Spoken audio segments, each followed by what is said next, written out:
पूर्णात् पूर्णमुदच्यते पूर्णस्य पूर्णमादाय पूर्णमेवावशिष्यते। ओम शांति शांति शांति।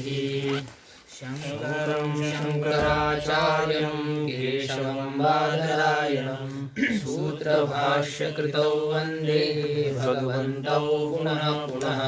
ईश्वरो गुरुरात्मेति मूर्तिभेदविभागिने व्योमवद्व्याप्तदेहाय दक्षिणामूर्तये नमः। ओम शांति शांति शांति। यद्विद्याविलासेन भूतभौतिकसृष्टयः तन्नौमि परमात्मानं सच्चिदानन्दविग्रहम्। ओम शांति शांति शांति। गुरुजी अभी तीन जी ये जो कल आपने कहा ये चैतन्य ही ज्ञान है जी माने साक्षात अपरोक्षात ब्रह्म, इस आधार पर चैतन्य ज्ञान है, इसलिए अनुमित्यादि स्थल पर भी चेतन अंश में प्रत्यक्षता है। ये ठीक है जी ऐसा होगा? हाँ ठीक। हाँ अभी तीन चैतन्य हो गए। एक अंतकरण अवच्छिन्न चैतन्य, वृत्ति अवच्छिन्न चैतन्य और विषय अवच्छिन्न चैतन्य। तो फिर ये अभी जो कह रहे विषय में जो प्रत्यक्ष है वो अंतकरण अवच्छिन्न चैतन्य का और विषय अवच्छिन्न चैतन्य का अभेद कर रहे। हाँ, विषय अवच्छिन्न चैतन्य का अभेद इस प्रकार से नहीं, विषय का अभेद। विषय घटादि विषय का प्रमाता के साथ अभेद ही घटादि विषयगत प्रत्यक्षत्व का प्रयोजक है। चैतन्य के अभेद की बात नहीं। चैतन्य का अभेद तो होगा ही, लेकिन यहाँ शब्दों से चैतन्य का अभेद नहीं कह रहे हैं, क्योंकि नहीं तो आपकी वो कल की शंका तो बराबर ही हो रही है ना, कोई ज्यादा अंतर नहीं आ रहा है। ज्ञानगत प्रत्यक्षत्व का प्रयोजक और विषयगत प्रत्यक्षत्व के प्रयोजक में यदि चैतन्य द्वय का अभेद कहेंगे तो भेद कहाँ होगा, है ना। मतलब तत्तद इंद्रिय योग्य वर्तमान विषयावच्छिन्न चैतन्य का तत्तदाकार तदाकार विषय वृत्त्यावच्छिन्न चैतन्य के साथ अभेद। ठीक है, तत्तद इंद्रिय योग्य वर्तमान विषयावच्छिन्न चैतन्य का उस विषय के आकाराकार वृत्त्यावच्छिन्न चैतन्य के साथ अभेद, ये ज्ञानगत प्रत्यक्षत्व का प्रयोजक है। ये निर्धारित हो चुका था। अभी हम यह कहेंगे कि घटादि विषयावच्छिन्न चैतन्य का, और यहाँ पर भी सब विशेषण जुड़ने वाले हैं। उस इंद्रिय के योग्य वर्तमान जो घटादिक विषय है, उन घटादि विषयावच्छिन्न चैतन्य का प्रमात्र चैतन्य के साथ अभेद। तो वृत्त्यावच्छिन्न चैतन्य के साथ अभेद था पहले, अभी प्रमात्र चैतन्य के साथ अभेद। इस प्रकार से कहने पर तो कोई अंतर है ही नहीं। हाँ, इसलिए ये है यहाँ कि घटादि विषय का ही प्रमात्री चैतन्य के साथ अभेद, यह विषयगत प्रत्यक्षत्व का प्रयोजक है, इस प्रकार से कहा जा रहा है। फिर वो शंका उठाई वो तो जड़ है। हाँ, तो ये इसका समाधान करना है कि घटादि विषय जड़ है, प्रमाता चेतन है, जड़ का चेतन के साथ अभेद कैसे होगा। तो सिद्धांत ने उत्तर दिया था, अभेद का मतलब दोनों में एक रूपता ऐसा नहीं है, अपितु प्रमाता के सत्ता से अतिरिक्त सत्ता का न होना ही प्रमाता के साथ अभेद है। ये अभेद यहाँ पर विवक्षित है। अध्यस्त पदार्थ अधिष्ठान स्वरूप होता है, अध्यस्त की अधिष्ठान से अतिरिक्त सत्ता नहीं होती है। इसलिए जब वृत्ति के माध्यम से प्रमाता भी घटादिक विषय देश में है, प्रमात्री चैतन्य, तब घटादि विषय का अधिष्ठान चैतन्य और प्रमात्री चैतन्य, इसमें भेद नहीं है। तो प्रमात्री चैतन्य ही घटादि विषय का अधिष्ठान हो गया, और उस प्रमात्री चैतन्य रूपी अधिष्ठान से अतिरिक्त घटादि की सत्ता नहीं है, और ऐसी अतिरिक्त सत्ता का न होना ही घटादि विषयगत प्रत्यक्षत्व का निमित्त है। इस प्रकार से ये विषयगत प्रत्यक्षत्व की चर्चा हो गई थी। तो इससे ऐसे लग रहा है गुरुजी कि दोनों के चैतन्य में अभेद कहना चाह रहे, क्योंकि प्रमात्री चैतन्य का उसकी सत्ता के अतिरिक्त सत्ता ना होना माने क्या है, चैतन्य के साथ अभेद हो रहा है। वो तो हो ही रहा है ना, वो तो पहले भी था ना जी। क्योंकि उपाधि जब भिन्न देश में स्थित हो तो तद उपहित चैतन्य आकाश में भेद है, और जब उपाधि एक देश में स्थित हो जाती है तो तद उपहित चैतन्य एक हो जाता है, वह एक था ही पहले से ही, इसलिए उसके अभेद का निरूपण करने की क्या बात है। बस केवल इतना यदि हम कह देते ना कि चैतन्य के साथ अभेद, घटाधिक विषय का चैतन्य के साथ अभेद, यदि यह बात कही दी जाती तब तो फिर तो हमेशा घटादि का प्रत्यक्ष का प्रसंग आ जाएगा। मतलब अनुमित्यादिक स्थल पर भी वन्यादि में प्रत्यक्षत्व मानना पड़ेगा, क्योंकि वन्यादिक भी चैतन्य से अभिन्न है जी। सब अध्यस्त पदार्थ अपने अपने अधिष्ठान चैतन्य से अतिरिक्त सत्ता वाले नहीं है, तो सभी के प्रत्यक्षता का प्रसंग आ जाएगा। इसलिए यह कहा कि अपने अपने अधिष्ठान चैतन्य के साथ अभेद की बात नहीं, प्रमात्र चैतन्य के साथ अभेद होना चाहिए। और प्रमात्र चैतन्य के साथ अभेद इस प्रणाली से होगा, इंद्रिय के माध्यम से वृत्ति बाहर जाएगी, विषयाकार हो जाएगी, और वृत्ति यदि विषयाकार है, अंतःकरण का परिणाम यदि विषयाकार है, तो अंतःकरण विशिष्ट चैतन्य भी वहाँ विषयाकार है, यह माना जाएगा। तालाब का ही तो जल है, जो खेती में व्याप्त हो चुका है उसको किसका जल कहेंगे? तालाब का ही जल है ना। इसी प्रकार से अंतःकरण के कुछ परिणाम का बाहर जाना और उसका विषयाकार होना, तो वृत्ति उपहित चैतन्य और जो है वो क्या है? प्रमात्र चैतन्य का एक अंश है ना। चैतन्य में अंश की बात नहीं हो रही है, वृत्ति और अंतःकरण इसमें अंश अंशी भाव है कि नहीं, अवयव अवयवी भाव है। तो अंतःकरण का कुछ भाग यदि बाहर जाकर के विषयाकार होता है, इसका मतलब ये है कि प्रमाता भी वहाँ उस देश में पहुंचा हुआ है उसके माध्यम से। पहले गुरु जैसे कहते दो अंतःकरण अवच्छिन्न चैतन्य का विषयावच्छिन्न चैतन्य के साथ अभेद, तो क्या दिक्कत आती?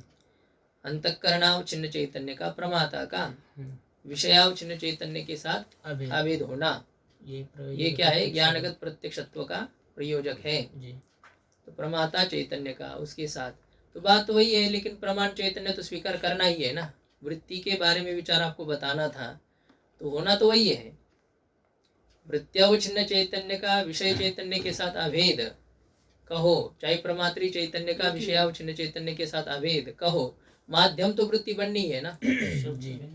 तो इसलिए वहां पर वृत्ति को महत्व दे करके वृत्त्यावच्छिन्न प्रमाण चैतन्य का विषयावच्छिन्न चैतन्य के साथ अभेद कहा, न कि प्रमात्री चैतन्य का। और अभी प्रमाता का विषय के साथ अभेद कहने जा रहे हैं। वैसे ये बात तो हो गई, इतना कोई अलग से विचार करने की आवश्यकता नहीं थी। विषयगत प्रत्यक्षत्व की, ज्ञानगत प्रत्यक्षत्व सिद्ध हो गया तो बस उसका विषय प्रत्यक्ष है, ये सीधी बात थी।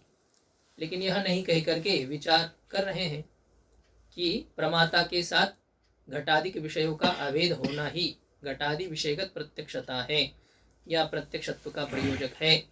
यह बात का विचार कर रहे हैं। कोई दूसरा माने ये प्रत्यक्ष मतलब प्रत्यक्ष या प्रत्यक्ष का प्रयोजक है ये सब। हाँ ये भी है, तो ये प्रयोजक की बात हो रही है। निमित्त प्रमात्र अभिन्नत्व, घटादि में जो प्रमाता के साथ अभिन्नता है यही प्रत्यक्षत्व का निमित्त है। और ये निमित्त यदि है तो घटादि प्रत्यक्ष है, घटादि में प्रत्यक्षत्व है। घटादि में प्रत्यक्षत्व है, ये कैसे सिद्ध होगा? प्रमात्री चैतन्य के साथ अभिन्नता होने के कारण से प्रत्यक्षता है, प्रत्यक्षता का ये निमित्त है। जैसे उन्होंने भी क्या कहा था, इंद्रिय जन्यत्व, इंद्रिय सन्निकर्ष जन्यत्व, ये प्रत्यक्षता का प्रयोजक कहा। वैसे तो प्रयोजक शब्द का अर्थ क्या होता है? अवच्छेदक भी होता है।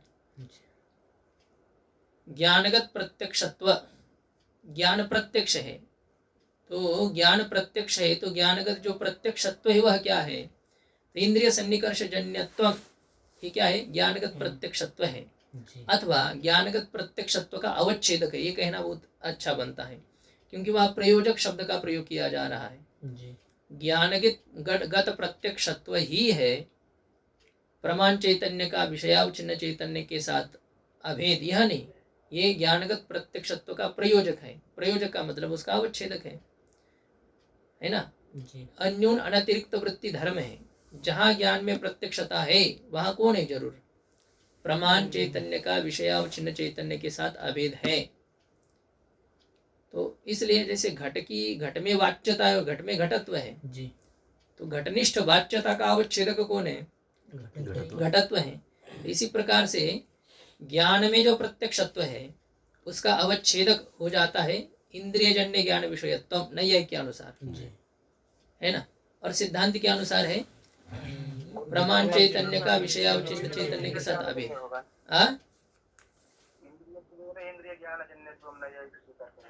हाँ वही, वो तो विचार हो ही गया है।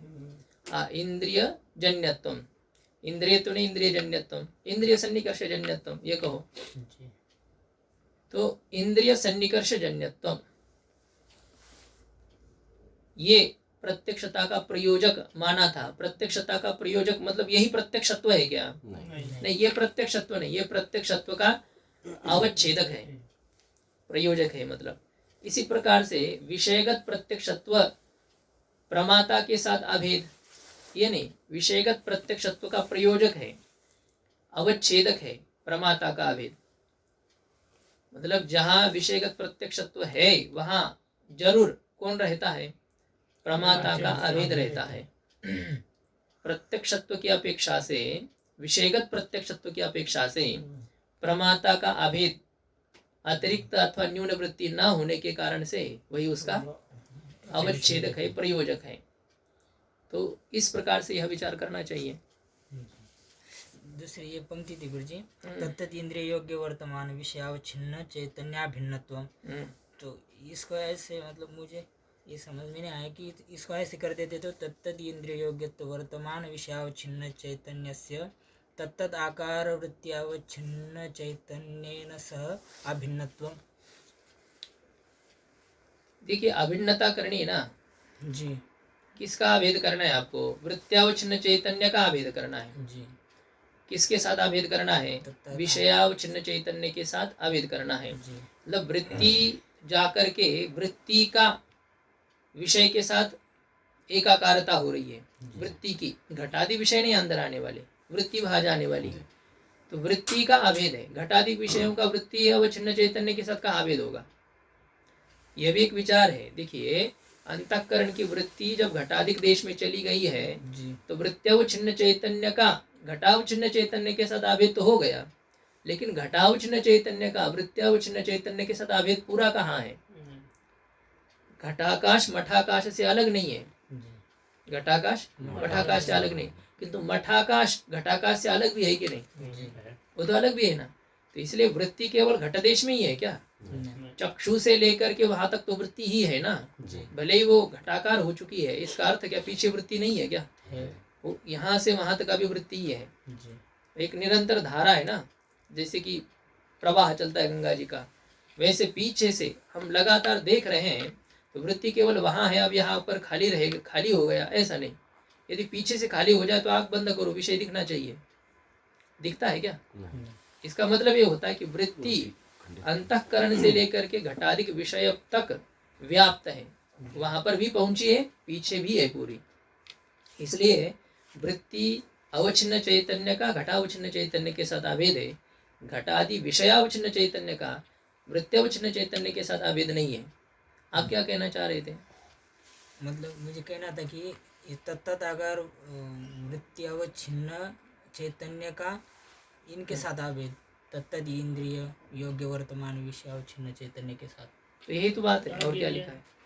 तत्त इंद्रिय योग्य वर्तमान विषयावच्छिन्न चैतन्य के साथ अभेद। किसका? तत्त आकार वृत्त्यावच्छिन्न चैतन्य का अभेद। अभिन्नत्व का अर्थ अभेद। तो चैतन्येन अभिन्नत्वम, वहाँ तृतीय समास करो। जी विषयावच्छिन्न चैतन्य के साथ तत्तदाकार वृत्त्यावच्छिन्न चैतन्य का अभेद ही क्या है? उस विषय अंश में प्रत्यक्षता है, व उस विषय अंश में प्रत्यक्षत्व का प्रयोजक है। तो यही तो बात है। ठीक है, आगे हमें चलना है अभी। लेकिन गुरुजी उसको वृत्ति कैसे कहेंगे, क्योंकि मूल में तो ग्रंथकार ने कहा था कि तेजस अंतःकरण ही चक्षुरादि इंद्रिय के द्वारा घटादि देश में जब जाता है और वो घटादि विषयाकार होता है तब उसको परिणाम कहते हैं और उस परिणाम को वृत्ति कहते हैं, लेकिन उससे पहले तो अंतःकरण मतलब मन ही है ना। नहीं, घटाधिक विषय देश में पहुंचने पर उसकी वृत्ति परिभाषा होगी, उससे पहले नहीं क्या? पहली वृत्ति है। अंतःकरण से परिणाम को वृत्ति कहना है ना, वृत्ति हाँ परिणाम को ही वृत्ति कहेंगे। हाँ, तो परिणाम कहाँ हो गया? घटाधिक विषय देश में जाने के बाद परिणाम हो गया क्या? उससे पहले परिणाम है? परिणाम पहले ही है ना। देखो, अग्नि से चिंगारी निकल गई, चिंगारी निकल करके कहीं पास में ही कपास का ढेर था, उसमें चली गई, उसको आग लग गई। अब आग लगने के बाद में उसको चिंगारी कहेंगे? तो उससे पहले वो आग का परिणाम था। आग से लेकर के वो जब से जहाँ से निकली है और जहाँ तक चली गई है वो सब परिणाम है उसका। ये नहीं कि वहाँ जा करके अपना कुछ दिखाएगी तब फिर वो उसे परिणाम कहेंगे, ऐसा नहीं है। अंतःकरण का परिणाम अंतःकरण से जब से वो बाहर निकल गया है तब से है। और अंतःकरण क्या है? इस पूरे शरीर में है कि नहीं? तो चक्षु इंद्रिय से जो बाहर निकलना होता है वो अंतःकरण के परिणाम का ही तो हो रहा है। तो इसलिए अंतःकरण का परिणाम घटाधिक देश में होने पर ही उसे वृत्ति कहेंगे, उससे पहले उसे वृत्ति नहीं कहा जाता है। यह बात थोड़ी है। वृत्ति यहाँ से कहने लगे उसको, जब से इंद्रिय से बाहर निकल गई है तो वो अंतःकरण की वृत्ति है। ग्रंथकार ने एवकार दिया था, स एव परिणाम वृत्ति की उच्यते। तो घटाधिक विषयाकार परिणाम ही वृत्ति है, ऐसा जो कहा है। तो घटाधिक विषयाकार कहने से उतना ही है, यह बात नहीं होती है। ये पीछे से वहां तक पूरा परिणाम ही है वो।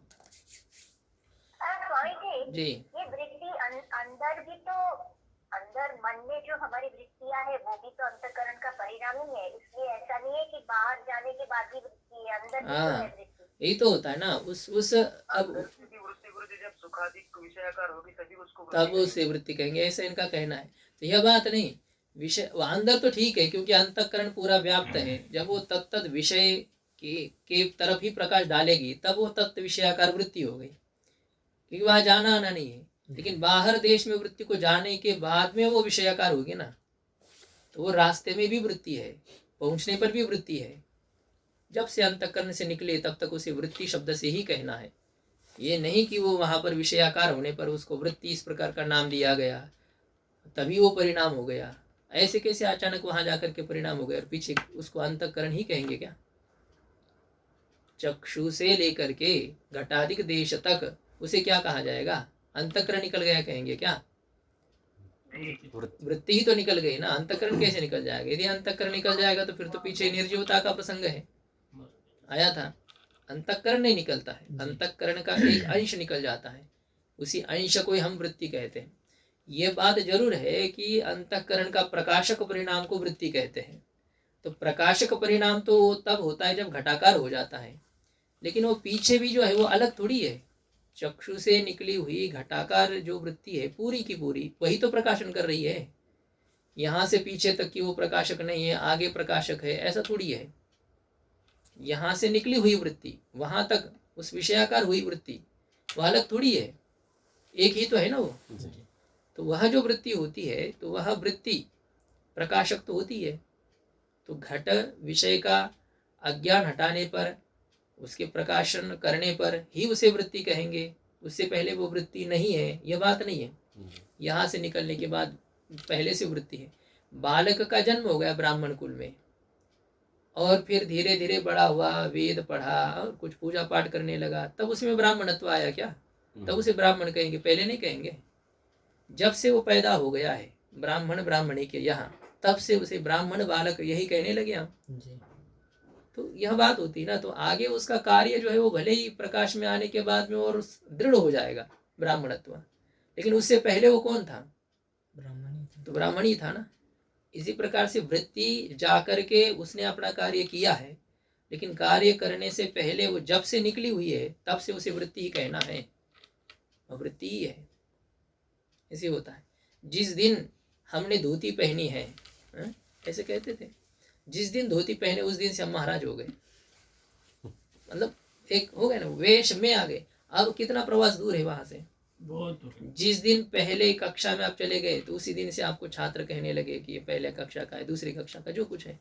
तो अभी आप में कोई, आपको पता ही नहीं क्या होती स्कूल, क्या पढ़ना होता है, क्या है, कैसे है, इधर उधर देखता रहता है ये कैसे है, तो जेल में डाला हुआ उसको लगता है कि अपनी स्वतंत्रता थी, यहाँ तो ये देख रहे हैं अलग अलग से। लेकिन तब से ही उसको छात्र पद वाच्यता आ गई। जब कोई किसी भी क्षेत्र में जब जाता है, पहले दिन से ही वह हो जाता है, उसको उसी नाम से कह देते हैं। आपने 12वीं कक्षा मतलब क्या कहते उत्तर मध्यमा पास की, और जैसे ही आप शास्त्री प्रथम में चले गए तो आप शास्त्री हो गए।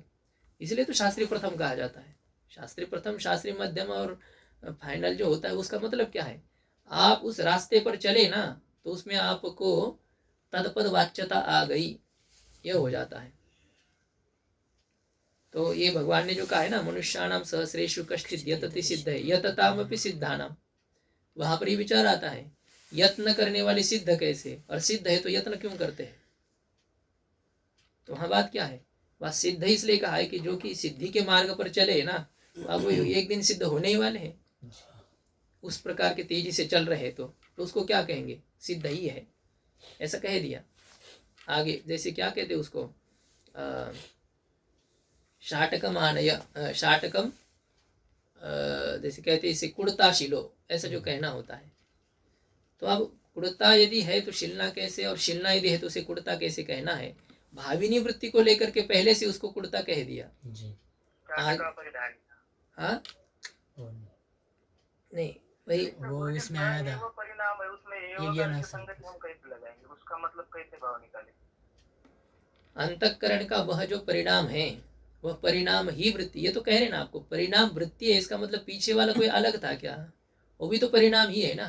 पूजा पाठ करने वाला ब्राह्मण है, जब वो सीख रहा था तब वही तो था वो भी, तो उसमें बाद में वो हो गया ऐसा नहीं, बाद में उस पद की वाच्यता की अभिव्यक्ति हो गई, प्रकट हो गया, वो प्रकाशित हो गया, उससे पहले भी वो परिणाम ही है, यह समझना है।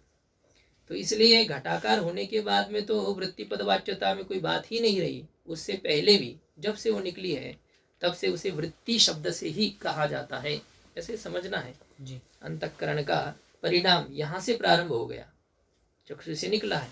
अब जहाँ चक्षु जहाँ तक जाती है वहां तक, बीच में वो इस इधर उधर विषय के आकार भले ही नहीं हो रहा है, रास्ते से चल रहा है, सीधा सीधा रास्ते से वह वृत्ति जा रही है, रास्ते से जाने पर भी उसे वृत्ति ही कहेंगे। यही आपको उदाहरण दे रहे हैं, अग्नि की चिंगारी है, जब से निकली है और जहां जाकर के उसने जो कुछ किया है, जलाया है या ऐसी बुझ गई है, फिर भी वह चिंगारी ही कहलाएगी, अग्नि का परिणाम ही है। उसी प्रकार से ये अंतःकरण का परिणाम जब अपना कुछ कार्य दिखाता है तभी उसे परिणाम कहेंगे, वैसे नहीं कहेंगे, ये बात नहीं होती है। इसलिए वही जो परिणाम है वही, मतलब वो कोई अन्य पीछे वाले की व्यावृत्ति करने के लिए बात नहीं हो रही है, वहां पर वो घटाधिक विषयाकार जो परिणाम है वही अंतःकरण की वृत्ति है, उससे पहले रास्ते में वो वृत्ति नहीं है, यह बात नहीं, वो वृत्ति ही है, वह एक ही है, यहाँ से यहाँ तक जो है वहां तक वो वृत्ति ही है जी। और वो व्याप्त है। उसको घटादि विषयाकार में परिणामत होने से पहले यदि उसको हम अंतःकरण स्वीकार करेंगे तो क्या आपत्ति है।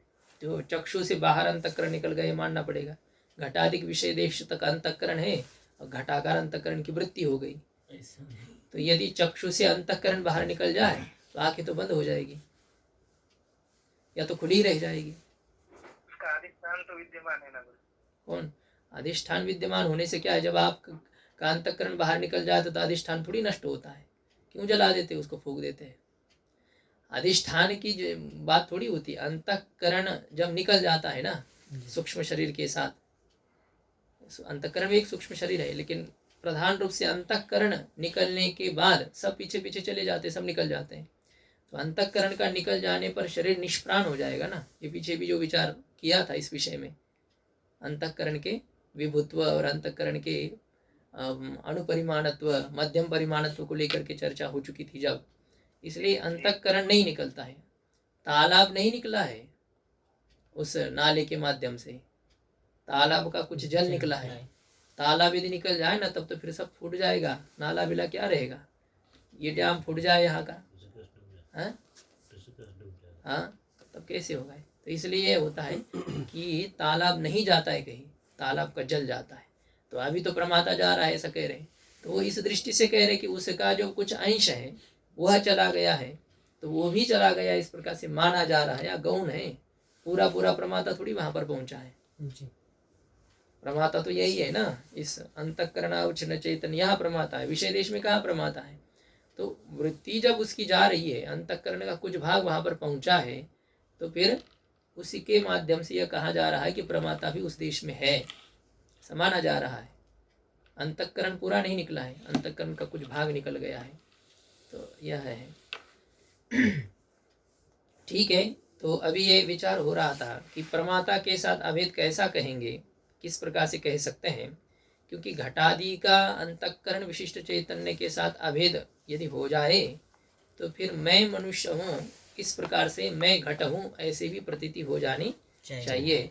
और ऐसी प्रतीति तो उपलब्ध नहीं होती है, बल्कि उल्टी प्रतीति हो रही है, मतलब विपरीत प्रतीति हो रही है कि मैं इस घट को देखता हूँ, मैं अलग हूँ, ये घट अलग है।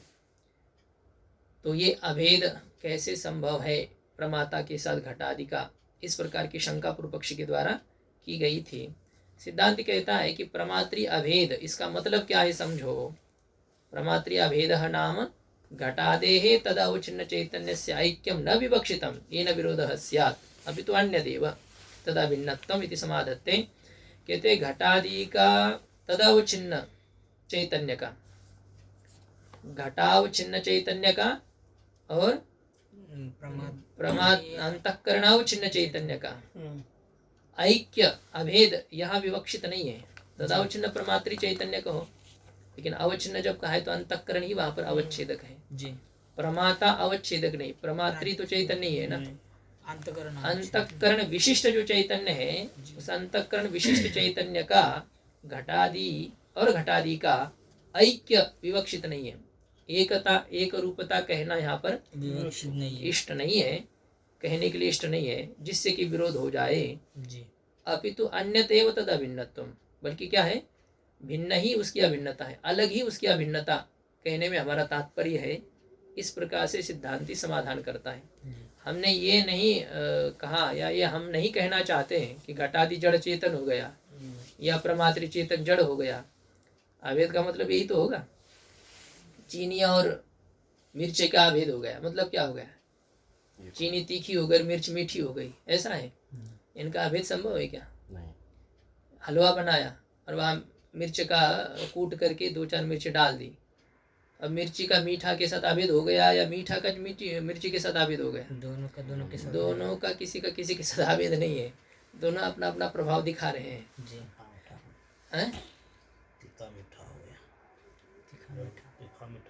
हाँ, तो ऐसा जो होता है, ठीक है,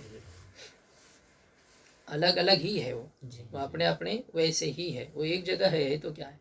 तो बात यह चल रही है कि प्रमाता का घटादिक विषय के साथ अभेद कैसे होगा, तो इसका मतलब क्या है। तो सिद्धांत ने कहा था कि प्रमात्री सत्ता अतिरिक्त सत्ता कत्वा भाव, प्रमाता के सत्ता से अतिरिक्त सत्ता का न होना, अतिरिक्त सत्ता वाला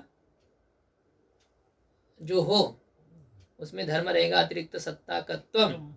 इस अतिरिक्त सत्ता कत्व का अभाव मतलब अतिरिक्त सत्ता का न होना, यही है। अतिरिक्त सत्ता का न होना है किसमें आएगा? जो घटादिक विषयों में, प्रमाता के सत्ता से अतिरिक्त सत्ता से युक्तता का अभाव, अतिरिक्त सत्ता का न होना जो घटादिक पदार्थों में है, यही प्रमाता का घटादिक विषय के साथ अभेद कहने के पीछे हमारा तात्पर्य है। सत्ता उसके अतिरिक्त नहीं है, ये हम कहना चाहते हैं। अध्यस्त पदार्थ अधिष्ठान स्वरूप होता है। हाँ, अध्यस्त पदार्थ की अतिरिक्त सत्ता नहीं होती अधिष्ठान के अपेक्षा से। अब यह भी विचार है कि कैसे नहीं, आपको घटः सन ऐसी प्रतीति हो रही कि नहीं? घटः सन पटः सन, यदि ये प्रतीति हो रही है तो घटादिक विषयों में सत्ता स्वीकार करनी पड़ेगी कि नहीं जी? घटादि में सत्ता तो है, और भले आप अनिर्वचनीय सत्ता मानो, लेकिन सत्ता तो है घटादि में जी। तो प्रमाता की सत्ता पारमार्थिक सत्ता है और घटादि की सत्ता अनिर्वचनीय सत्ता है, व्यावहारिक सत्ता है। तो दोनों के सत्ता में अभेद कहाँ हुआ? सत्ता में तो भेद रह ही गया ना। इस प्रकार से यदि शंका हो तो यहाँ ये समाधान है। घटादि का जो वास्तविक अधिष्ठान है वो भी तो चैतन्य ही है। हाँ, तो तो फिर अभेद कहने में क्या आपत्ति है? नहीं, अधिष्ठान और घटादि ये अलग है कि नहीं? कि जो सर्प है वही अवच्छिन्न चैतन्य है क्या? नहीं, सर्प तो अभी दिख रहा है, पहले नहीं है, आगे नहीं है, बीच में भी नहीं रहने वाला है, तीनों कालों में उसका बाद होने वाला है। तो चैतन्य ऐसा थोड़ी है। चैतन्य की सत्ता वास्तविक सत्ता है, और इनकी भी तो सत्ता है इस प्रकार से प्रतीति होने से इनमें भी तो सत्ता की अनुभूति है। तो इनकी जो सत्ता है वो सत्ता और उनकी सत्ता में भेद मानना है ना, क्योंकि उसकी तो हमेशा रहने वाली सत्ता है, इसकी तो अविनष्ट होने वाली सत्ता है। जी, कैसी भी क्यों ना हो, सत्ता तो है प्रतीति मात्र। उस प्रतीति मात्र सत्ता को ही प्रातिभाषिक सत्ता कहते हैं, और जिसके सत्ता का कभी अपलाप नहीं होता है उसे पारमार्थिक सत्ता कहते हैं। तो दोनों की सत्ता में तो भेद हो गया। जी, तो सत्ता का अभेद कहाँ, सत्ता में अभिन्नता कैसे? यह यदि शंका हो जाए तो इसका ये समाधान है कि यहाँ हम घटादि में अनिर्वचनीय सत्ता नहीं स्वीकार करते हैं। घटादि में हम अनिर्वचनीय सत्ता नहीं मानते हैं, अपितु अधिष्ठान के सत्ता की ही घटादि में प्रतीति होती है ऐसा हम स्वीकार करते हैं। अन्यथा क्या थी हम यहाँ मान लेते हैं।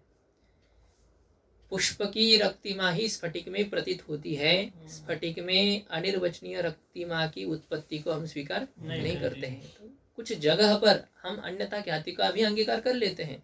अनिर्वचनीय सत्ता स्वीकार करने की क्या आवश्यकता? अधिष्ठान की सत्ता ही अध्यस्त में प्रतीत हो रही है, तो सत्ता भिन्न नहीं है, उसकी सत्ता वहां पर दिख रही है। अब दिख रही है तो इसका मतलब क्या है? वही सत्ता है तो वो तो पारमार्थिक है, तो ये भी पारमार्थिक हो जाएगा? नहीं, ये बिंब है, ये बिंब आपको शीशे में दिख रहा है जी, तो क्या जो जैसा ये बिंब है उसी प्रकार से प्रतिबिंब है क्या? नहीं, प्रतिबिंब को तोड़ दिया तो क्या बिंब टूट जाएगा? नहीं, प्रतिबिंब मिथ्या ही है ना। तो इसी प्रकार से यह है कि इसकी सत्ता भले ही वहां पर है, ये बिंब है तो प्रतिबिंब है, बिंब नहीं तो प्रतिबिंब नहीं है कि नहीं? जी, अण्वय व्यतिरेक है ना। मृत सत्वे घट सत्व, मृत भावे घटा भाव। यदि अधिष्ठान चैतन्य की सत्ता है तो अध्यस्त की सत्ता है, जी, अधिष्ठान चैतन्य की सत्ता नहीं तो अध्यस्त की सत्ता भी नहीं है। लेकिन उसकी सत्ता है नहीं, सत्ता भी नहीं, यही सत्ता वहां पर प्रतीत हो रही है, लग रही है आपको। वहां अनिर्वचनीय सत्ता की उत्पत्ति नहीं है, इसी सत्ता की वहां पर प्रतीति है। अन्यत्र स्थित सत्ता की अन्यत्र प्रतीति हो रही है तो वो सत्ता वहां पर वास्तविक थोड़ी मानी जाएगी, वो तो उसकी है नहीं ना, जी, वो तो कहीं दूसरे की वहां पर प्रतीति हो रही है। जैसे आप उस वहां पर खोजताज करेंगे तो फिर वहां पर आपको नहीं मिलेगी सत्ता, वो है नहीं वहां पर सत्ता, दूसरी की सत्ता वहां दिख रही थी। तो यह है कि प्रमाता के सत्ता से अतिरिक्त सत्ता का न होना ही विषयगत प्रत्यक्षता का प्रयोजक है। टीका में देखिए, प्रमात्री सत्ता इत्यस्य प्रमात्री लक्षण सत्ता। प्रमात्री सत्ता का अर्थ क्या है? प्रमात्री स्वरूप सत्ता। नहीं तो यह नहीं कहो कि प्रमाता में जो सत्ता जाती है वही घटाधिगत सत्ता जाती है, दोनों में अभेद है, यह नहीं है। प्रमाता स्वरूप सत्ता, प्रमाता की स्वरूपभूत सत्ता की बात यहाँ पर हो रही है, जाति नहीं। प्रमात्री सत्ता इत्यस्य प्रमात्री लक्षण सत्ता इत्यर्थ। प्रमात्री सत्ता का अर्थ क्या है? प्रमात्री स्वरूप सत्ता, प्रमाता ही सत्ता है, जी, प्रमाता की स्वरूपभूत सत्ता। न तो तन्निष्ठा जाति ही, प्रमात्री में प्रमाता में स्थित सत्ता रूपी जाति, ऐसा उसका अर्थ नहीं है। क्यों? कहते प्रमात्री प्रमेयनिष्ठ सत्ता जाते एकतया तन्निष्ठ सत्ता अतिरिक्त सत्ताया असिद्धे।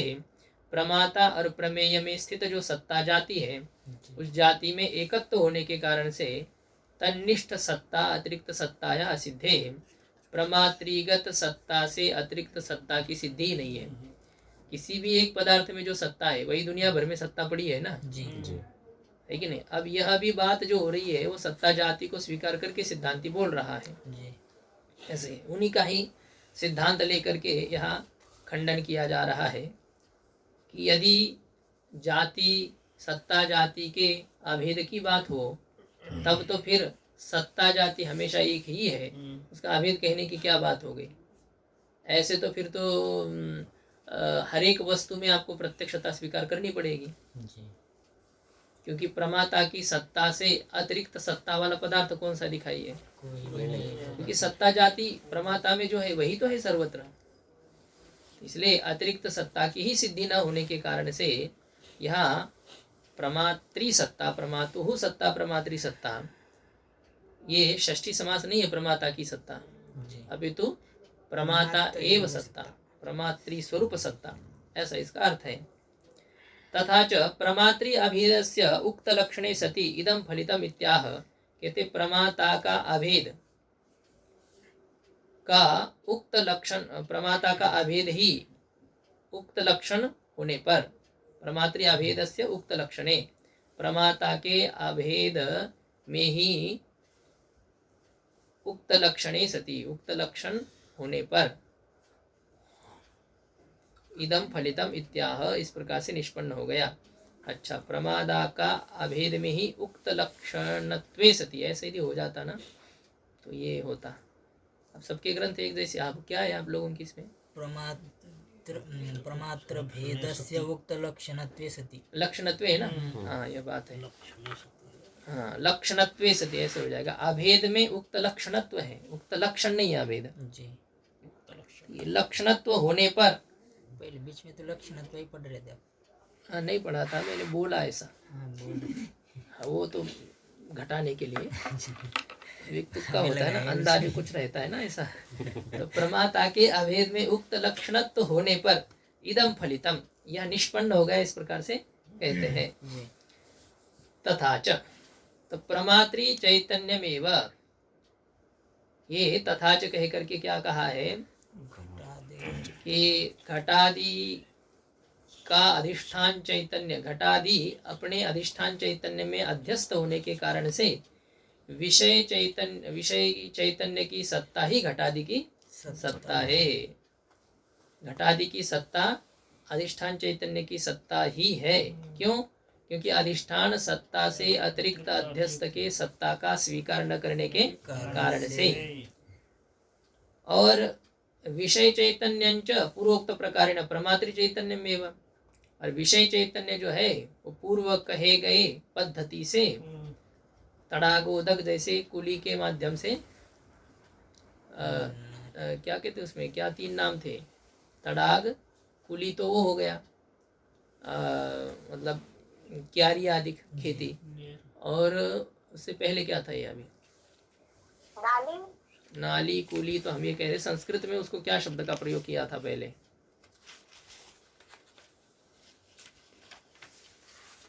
क्या शब्द था वो,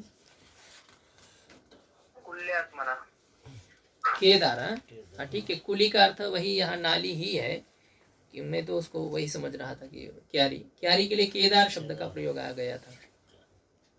क्यारी खेती जो किसान की है, तो कुली का मतलब क्या होता है, वो जो बीच में नाला है, नहर है, तो उस कुली के माध्यम से क्या होता है, तड़ाग का जल ही खेती के आकार हो जाता है, तो उसे तालाब का ही जल कहेंगे। ये जल किसका है, ये तालाब का जल है, ऐसा कहा जाएगा। मतलब तालाब ही वहां पर है। तालाब का मतलब जल का समूह होता है ना, तालाब का मतलब नहीं खोद करके रखा है और खाली है, लोग हगने मुतने जा रहे हैं, उसे तालाब कहते हैं। इसमें जल है, उसे तालाब कहेंगे। तो तालाब का जल ही खेती में है। तो तालाब ही खेती में पहुंचा है कि नहीं अभी जी? हाँ, उस रूप से क्या है, अपने एक अंश से तालाब ही खेती में आया है। ऐसे प्रमात्री चैतन्य ही वृत्ति के माध्यम से विषय देश में है। तो विषय देश में जब प्रमात्री चैतन्य है, तो फिर प्रमात्री चैतन्य और विषय चैतन्य इसमें भेद है? नहीं, अभेद है। और उस विषय चैतन्य से अतिरिक्त घटादि की सत्ता यदि नहीं थी, तो प्रमात्री की सत्ता से भी घटादि की अतिरिक्त सत्ता नहीं है।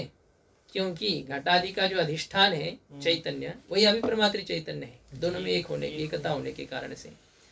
तो इस प्रकार से प्रमाता की सत्ता ही घटादि की सत्ता है, अतिरिक्त घटादि की सत्ता नहीं है। इस प्रकार से घटादि में प्रत्यक्षता की सिद्धि हो जाती है। अतः टीका में प्रमात्री सत्ता अतिरिक्त सत्ता शून्यत्वम घटादि अपरोक्षत्वम सिद्धम इत्यर्थः।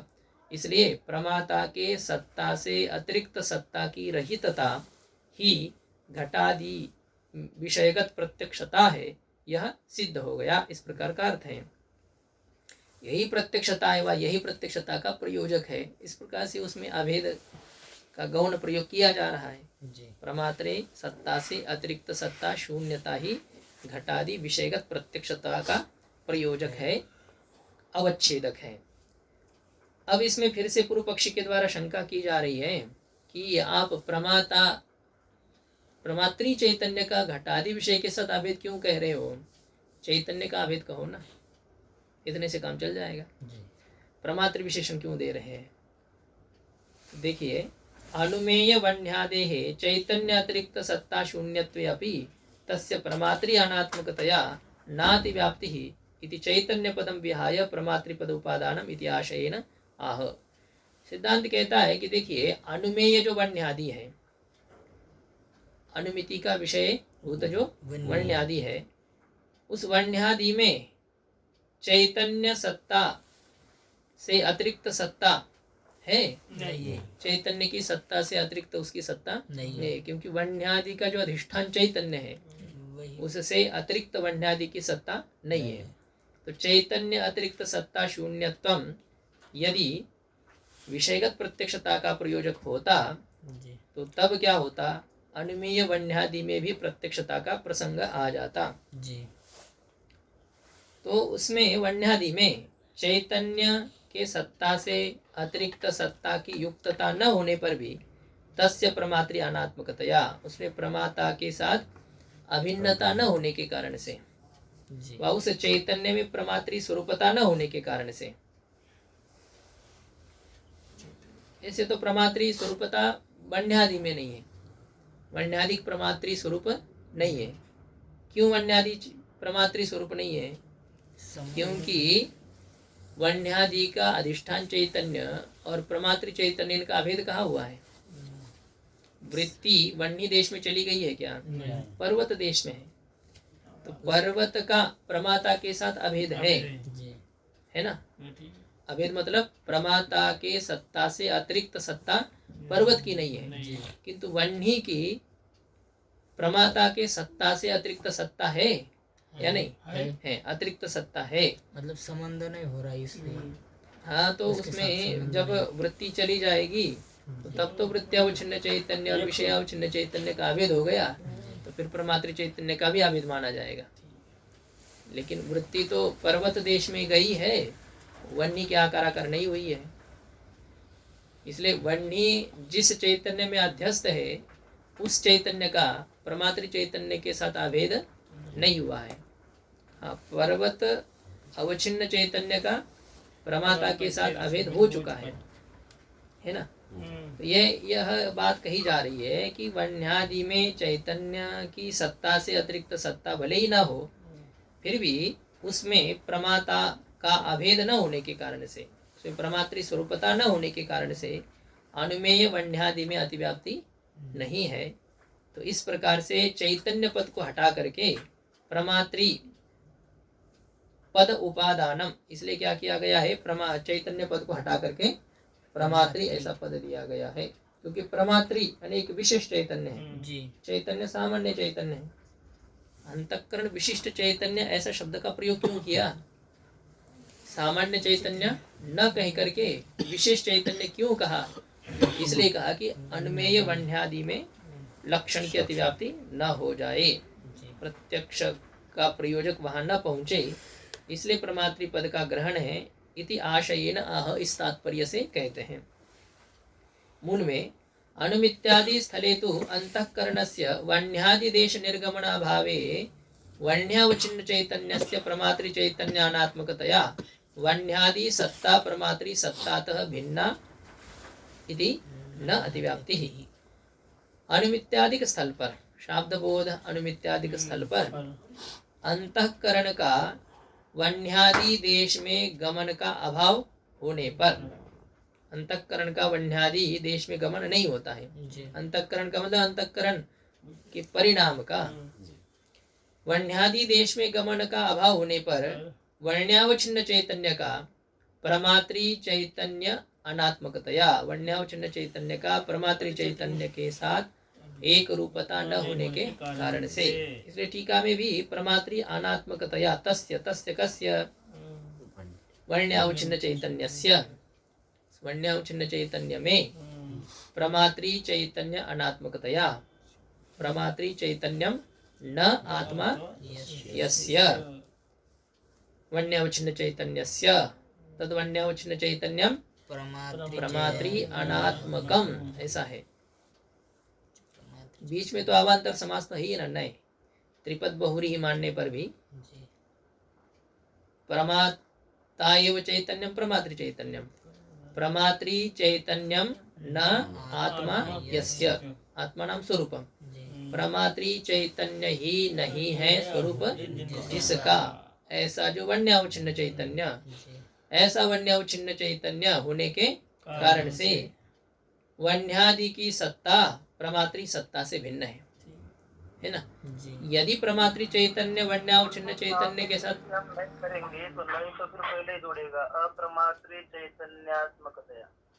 ऐसे थोड़ी कर रहे हैं हम, नए अलग नहीं कर रहे हैं हम, त्रिपद बहुरी कर रहे हैं। प्रमात्री चैतन्यम न आत्मा यस्य, ऐसा कर रहे हैं।